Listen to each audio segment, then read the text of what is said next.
Shalom, selamat pagi, salam damai sejahtera bagi kita semua. Saudara-saudara yang terkasih dalam Yesus Kristus, sebelum kita kembali dalam berbagai aktivitas kita hari ini, kita akan bersama-sama kembali mendengarkan firman Tuhan dalam sapaan teduh kita.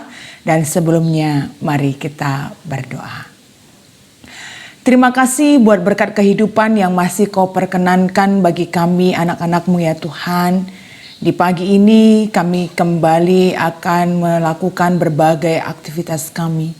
Dan sebelumnya kami akan bersama-sama mendengarkan firman Tuhan dalam sapaan teduh kami hari ini. Berfirmanlah kepada kami ya Bapa, sehingga kami mampu menjalani kehidupan kami semakin lebih baik lagi. Dan ajar kami untuk bisa memahaminya serta melakukannya. Di dalam nama Yesus kami berdoa. Amin. Saudara-saudara yang terkasih dalam Yesus Kristus, sapaan teduh kita hari ini terambil dari 1 Samuel 7 ayatnya yang keempat. Beginilah firman Tuhan.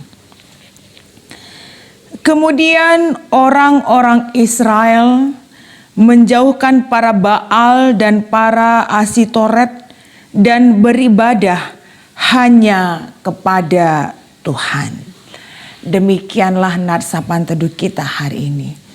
Saudara-saudara yang terkasih dalam Yesus Kristus, ada satu kata bijak yang mengatakan bahwa ubahlah sikapmu, maka hidupmu akan berubah.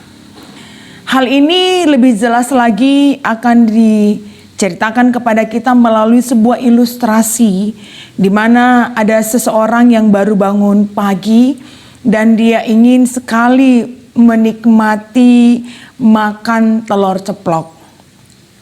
Tentu ketika ia menginginkan makan telur ceplok, ia tidak akan serta-merta mendapatkan telur ceplok sampai ia meletakkan penggorengan di atas kompor, kemudian menyalakan kompor, menuangkan minyak, lalu memasukkan telur.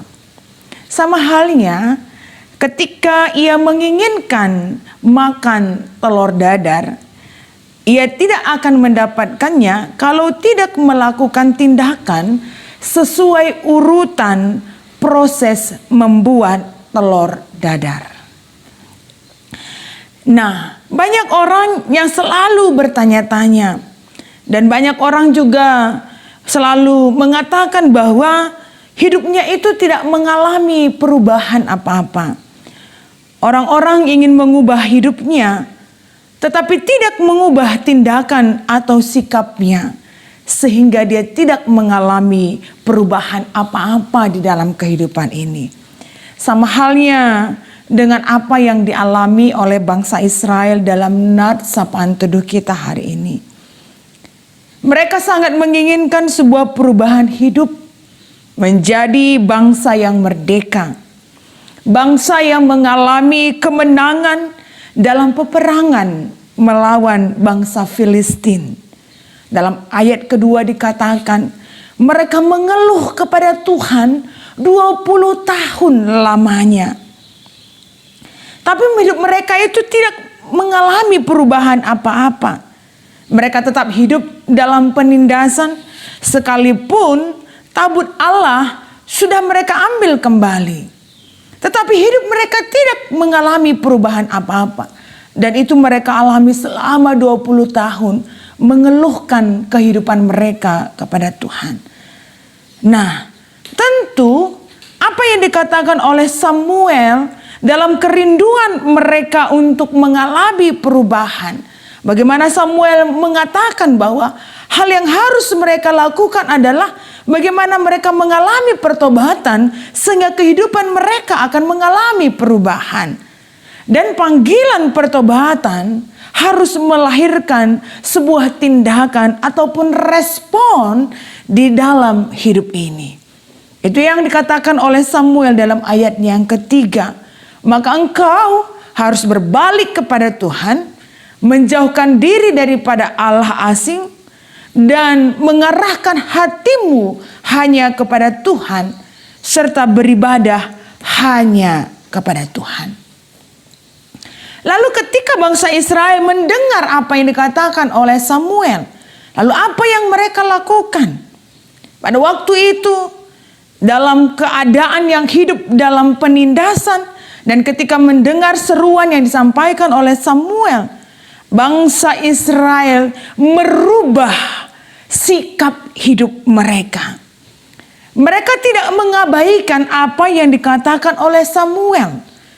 Mereka membawa diri mereka hidup dalam pertobatan dan menyatakan pertobatan itu dalam tindakan, sebagaimana yang diungkapkan dalam ayatnya yang keempat yang menjadi nats sapaan teduh kita hari ini.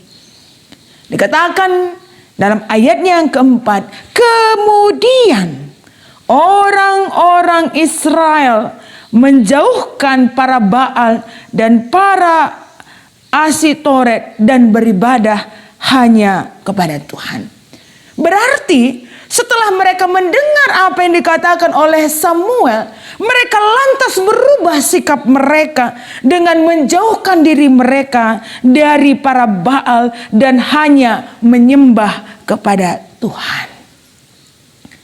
Dan apa yang terjadi dalam kehidupan bangsa Israel, saudara-saudara yang terkasih dalam Yesus Kristus. Dalam ayat yang ke-13 dikatakan, maka Tuhan melepaskan bangsa Israel dari orang Filistin. Hidup mereka diubahkan. Mereka dilepaskan dari tangan orang Filistin. Dan kota-kota yang diambil oleh orang Filistin dikembalikan kepada Israel. Saudara-saudara yang terkasih dalam Yesus Kristus, bukankah kita juga sering mengalami hal yang sama seperti bangsa Israel? Kita mengeluhkan hidup kita tidak mengalami perubahan apa-apa. Kita mengeluh kepada Tuhan di sepanjang kehidupan kita. Mengapa hidupku begini-begini saja ya Tuhan? Tidak seperti si A atau si B. Dengan mengatakan bahwa Tuhan tidak baik. Tuhan hanya memberkati si A dan si B. Mengapa hidupku seperti ini, si B semakin baik? Saudaraku, mungkin hari ini kita kembali diingatkan akan kebenaran firman Tuhan. Coba cek dalam diri kita masing-masing. Mungkin ketika hidup kita tidak berubah, itu sebenarnya karena memang sikap kita tidak mengalami perubahan apa-apa. Hidup kita tidak mengalami perubahan apa-apa. Itu mungkin karena memang kita tidak mengalami perubahan tindakan apa-apa. Oleh sebab itu, hati yang diubahkan akan melahirkan tindakan yang diubahkan. Dan tindakan yang diubahkan akan menciptakan hidup yang diubahkan. Oleh sebab itu, ketika kita merindukan hidup yang mengalami perubahan, hidup yang diubahkan, maka kita harus mulai dari sikap yang berubah. Termulia nama Tuhan yang memampukan kita untuk bisa melakukannya di dalam kehidupan kita setiap hari. Kita berdoa. Kami sungguh bersyukur ya Tuhan buat kebenaran firman Tuhan yang hari ini kembali mengingatkan kami tentang bagaimana kuasa perubahan itu dimulai dari perubahan hati dan tindakan kami, sehingga hidup yang diubahkan akan menjadi milik kami sebagaimana yang diperlihatkan dalam nats sapaan teduh kami hari ini. Kehidupan bangsa Israel yang diubahkan dimulai dari tindakan dan sikap mereka yang mau berubah.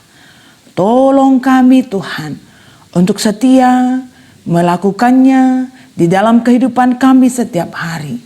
Sekalipun banyak tantangan yang harus kami hadapi, tapi biarlah dengan tuntunan Tuhan kami bisa melakukannya dengan setia. Terlebih-lebih kami berdoa buat seluruh jemaat-jemaat Tuhan yang ada di wilayah Klasis Jakarta Kalimantan. Kiranya Bapa yang berkati kehidupan mereka satu persatu. Berkati kehidupan mereka dengan kesehatan yang baik, dengan pekerjaan dan usaha, dan juga anak-anak yang semakin Tuhan berkati dari hari ke hari. Terkhusus juga kami berdoa Seluruh jemaat-jemaat Tuhan GBK Perunggun Jampin dalam segala keberadaan kehidupan mereka satu persatu. Engkau yang lawat mereka ya Tuhan. Engkau yang berkati seluruh keluarga-keluarga jemaat Tuhan. Bersama seluruh hamba-hamba Tuhan, keluarga pertua, diaken dan pendeta kami. Dalam melakukan seluruh kegiatan pelayanan mereka. Sehingga apa yang mereka lakukan, mereka tetap mampu menjalin sebuah hubungan yang saling menguatkan satu dengan yang lainnya. Bersatu hati dalam roh dan jiwa untuk mengambil bahagian dalam pelayanan-pelayanan gereja Tuhan. Tentu masih banyak program-program yang akan mereka lakukan bersama. Tapi apapun itu yang mereka rencanakan dalam peningkatan pelayanan mereka di tengah-tengah gereja Tuhan. Bapa Engkau yang berkati dan mencukupkan segala hal yang mereka perlukan. Sehingga kebenaran firman Tuhan GBKP Simalem semakin dikenal orang di tengah-tengah wilayah mereka tinggal. Bapa, kami akan kembali dalam berbagai aktivitas kami hari ini. Tuhan, Kau yang tuntun kami dan ajar kami untuk bisa melakukan seluruh kegiatan kami dengan baik. Inilah kami anak-anak-Mu, kami serahkan seluruh doa dan permohonan kami ke dalam nama Yesus Kristus yang sudah mengajar kami berdoa. Kita ucapkan bersama-sama. Bapa kami yang di surga, dikuduskanlah nama-Mu, datanglah kerajaan-Mu, jadilah kehendak-Mu di bumi seperti di surga. Berikanlah kami pada hari ini makanan kami yang secukupnya, dan ampunilah kami akan kesalahan kami, seperti kami juga mengampuni orang yang bersalah kepada kami. Dan janganlah membawa kami ke dalam pencobaan, tetapi lepaskanlah kami daripada yang jahat. Karena Engkaulah yang punya kerajaan dan kuasa dan kemuliaan sampai selama-lamanya. Amin.